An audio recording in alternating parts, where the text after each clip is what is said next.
Baik, assalamualaikum warahmatullahi wabarakatuh. Waalaikumsalam warahmatullahi wabarakatuh. Selamat pagi, Bapak Ibu semua. Gimana hari ini? Gembira? Baik. Baik. Senang? Senang. Malang dingin kan? Nah, oke. Di kelas kali ini kita akan pelajari tentang pengembangan game, tapi khususnya gimana caranya untuk memproduksi sebuah audio, terutama di audio recording. Nah, mungkin tak kenal maka tak sayang. Di sini saya akan memperkenalkan diri dulu. Nama saya Adi Nugroho, saya Widya Iswara, ahli pertama di BBPPMPV BOE atau di Malang dikenalnya dengan istilah PEDC Malang seperti itu. Nah, di sini ada kontak email dan kontak HP saya, bisa dikontak sewaktu-waktu kalau membutuhkan ketika nanti sudah kembali ke sekolah ada pertanyaan. Nah, pendidikan saya itu semuanya di Jogja karena saya berasal dari Jogja seperti itu. Nah, mungkin dari saya sudah berkenalan. Silakan untuk memperkenalkan diri Bapak Ibu satu persatu. Mungkin dari sini dulu, silakan. Kenalkan, nama saya Ibu Wiwis, saya dari SMK Negeri 1. Oke. Halo, saya Pak Nizam. Saya dari SMK 8 Malang. Oke, Pak Niza. Nama Yang saya Pak Denny dari SMK 4 Malang. Oke, salam kenal semuanya. Jadi kalau kita kenalkan bisa manggilnya enak. Bu Riris, Pak Nizar, Pak Denny seperti itu. Oke, lanjut. Di sini saya akan menjelaskan tentang tujuan pembelajaran gimana hasil belajarnya setelah kelas ini. Bapak Ibu semua harus mampu membuat aset audio sesuai dengan standar di industri pengembangan game. Gimana indikator hasil belajar selama 15 menit ini adalah khusus yang di bold ini ada, yaitu merekam audio menggunakan peralatan audio yang sudah disediakan seperti itu. Nah, kita sebelum masuk materi mungkin sedikit penjelasan atau ada sedikit mengulas, ada yang tahu apa itu recording? Oke, Pak Denny, rekaman. Oke, bisa. Ada yang tahu lagi? Oke, rekaman suara. Oke, jadi recording itu merupakan merekam suara. Seperti yang kita lihat di sini ada anak kecil di depan mikrofon. Jadi intinya merekam dari sumber suara, entah dari suara manusia atau suara yang lain seperti itu. Nah, selanjutnya dubbing. Ada yang tahu dubbing apa? Oke, Bu Riris dulu. Mengisi suara apa? Mengisi suara bisa, boleh. Pak Ade silakan. Baru dengar Pak. Oh, baru dengar. Nah, dubbing itu kita lihat di sini, bapak-bapak melihat di layar ada apa itu kayak gambar sambil pegang mixer. Nah, dubbing itu tidak jauh beda dengan recording, sama-sama merekam suara. Kalau dubbing itu lebih terkenalnya di film atau film kosongan nggak ada suaranya baru diisi si bapak ini seperti itu. Nah, dimana ketika memproduksi sebuah audio itu ada 3 tahapan, ada recording, mixing, dan mastering. Tetapi di kelas kali ini kita hanya belajar recording dulu karena waktu yang sangat terbatas, di mana recording itu sendiri atau dubbing di mana itu adalah melakukan proses rekaman suara menggunakan apapun input yang nanti Bapak Ibu gunakan seperti itu. Nah, di sini ada yang tahu gambar apa nih kira-kira? Oke, Pak Iza, Headset Pak. headset yang mana Pak? Yang kanan. Oh, yang kanan. Oke. Kalau yang kiri ada yang tahu? Saya, Pak. Oke, Mungkin Ya. itu laptop. laptop. Iya. Kalau yang bawah tahu nggak? Nggak ada yang tahu. Oke, nanti kita akan tunjukkan apa itu yang di bawah. Yang atas laptop mungkin pada tahu, yang kanan headset atau lebih yang kita kenal dengan istilah headphone gitu ya. Kalau yang besar headphone, yang kecil headset biasanya gitu. Nah, ini dia kebutuhan. Kalau teman-teman di RPL pasti tahu dong namanya requirement atau kebutuhan. Yang pertama itu adalah wajib audio interface. Dimana Bapak Ibu semuanya kalau mau merekam sebuah sumber suara menggunakan input di sini, nanti dicolok-colok sini, itu harus ada audio interface. Ini wajib ya. Terus yang kedua, MIDI controller. Ayo, ada yang tahu nggak kira-kira MIDI controller? Pak Haris lagi. Piano Pak. Oh, piano. Ya betul, karena gambarnya di sini piano itu betul. Sebenarnya dia hanya bentuknya aja kayak piano. Ini namanya MIDI controller. Dia tidak bisa bunyi sendiri. Dia harus menggunakan software audio seperti itu. Dan yang ketiga ada mikrofon.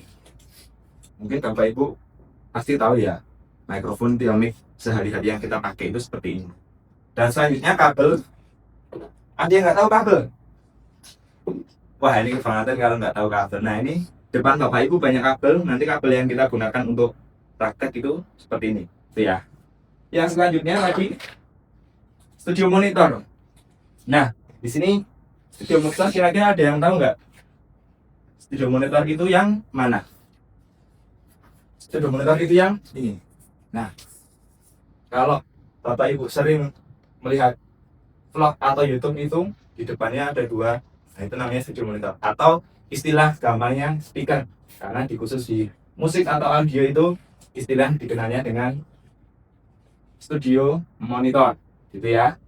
Dan selanjutnya yang tadi headset atau headphone itu ya seperti biasa yang ada di gambar yang kita pakai. Ini namanya headphone. Dan yang terakhir yaitu ada digital audio workstation. Apa itu? Nanti kita pelajari setelah ini.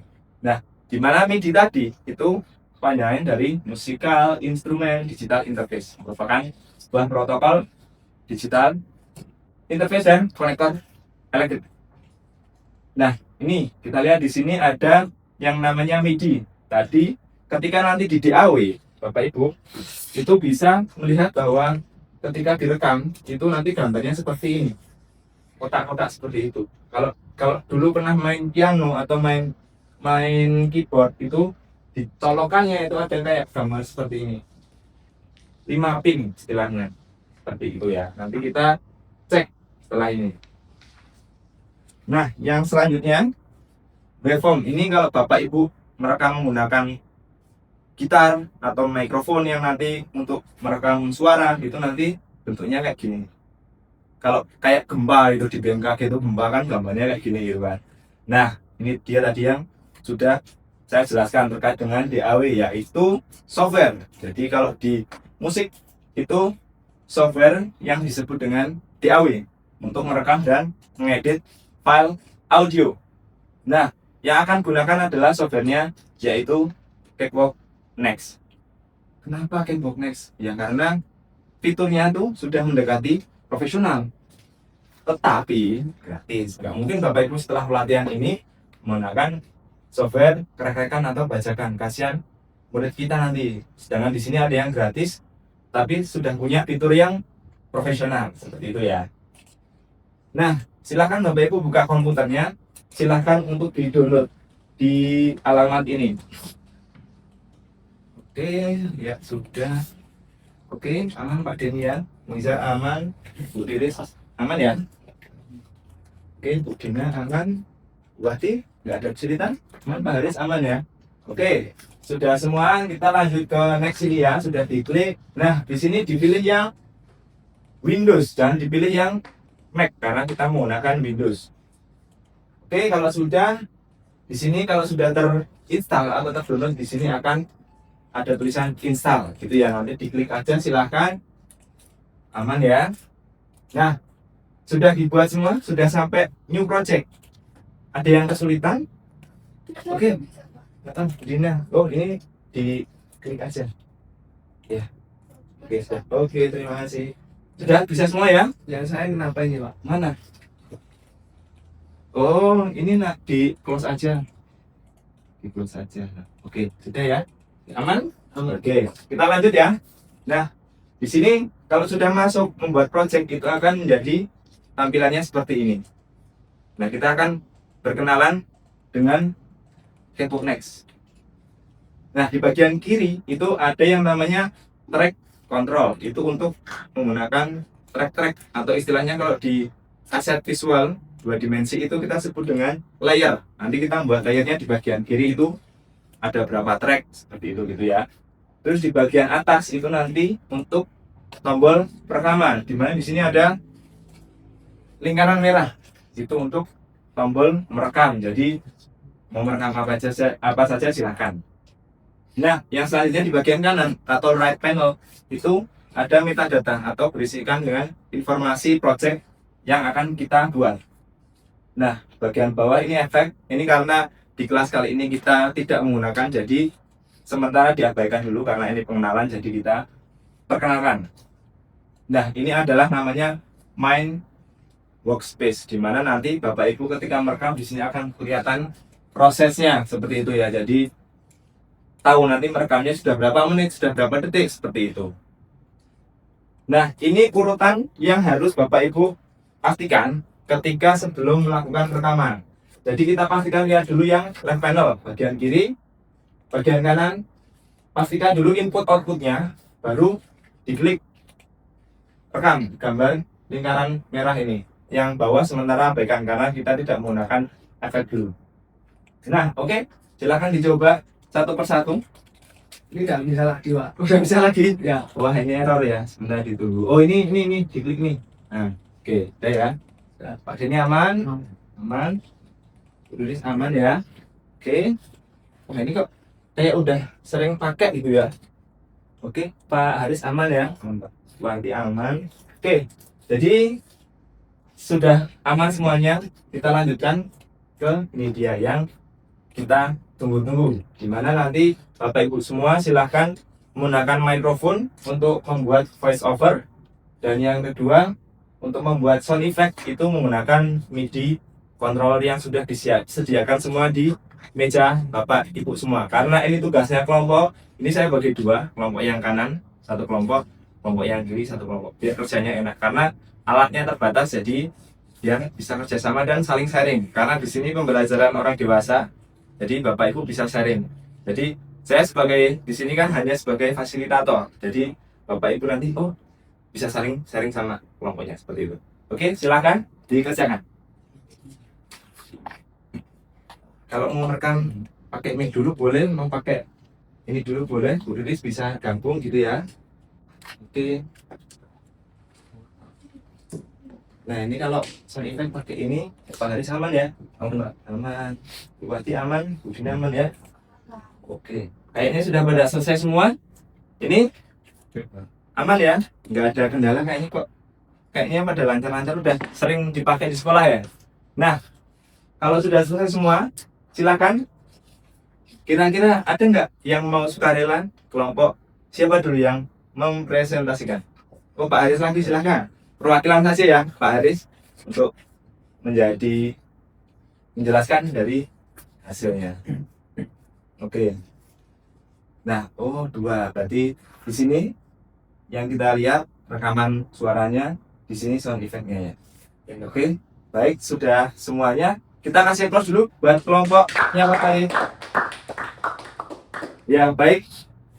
Karena sudah semuanya presentasi, jadi ada beberapa hal yang harus kita pastikan untuk melakukan audio. Jadi pastikan dulu semuanya konsepnya itu sudah jadi. Jadi jangan mentah-mentah mau rekaman dulu gitu. Jadi Bapak Ibu harus pastikan konsepnya matang, baru melakukan proses rekaman dan menggunakan semuanya sound effect dan voice over itu tadi. Nah, di sini kesimpulannya adalah tidak ada yang cepat untuk membuat sebuah audio dalam pemain game. Pasti membutuhkan tahap yang lama, nggak mungkin sehari jadi. Jadi refleksi hari ini adalah ada 2 poin, di mana untuk mendapatkan hasil yang bagus dan maksimal itu proses perekamannya tidak bisa hanya sekejap.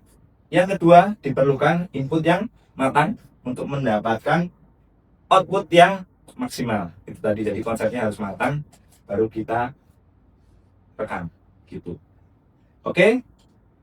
Ya, ini yang ditunggu-tunggu. Sekian dari saya. Semoga pembelajaran hari ini dapat menjadikan ilmu baru untuk Bapak Ibu semuanya. Jadi nanti kembali ke sekolah bisa menjelaskan murid-muridnya, di sini mendapatkan ilmu baru seperti ini dan bisa diterapkan, bisa disampaikan dengan baik untuk murid-muridnya. Mungkin ada lebihnya, semoga bermanfaat. Ada kurangnya mohon dimaafkan. Sekian dari saya. Assalamualaikum warahmatullahi wabarakatuh.